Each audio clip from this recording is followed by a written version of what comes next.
پاکستان میں گزشتہ 24 گھنٹوں کے دوران کورونا وائرس سے مزید 144 افراد جان باق ہوئے ہیں۔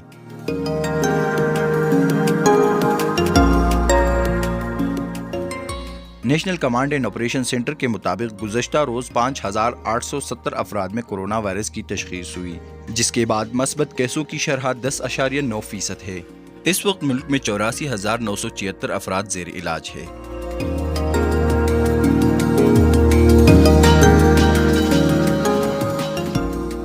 پاکستان میں اب تک کورونا وائرس سے مرنے والوں کی تعداد 16,842 ہو گئی ہے۔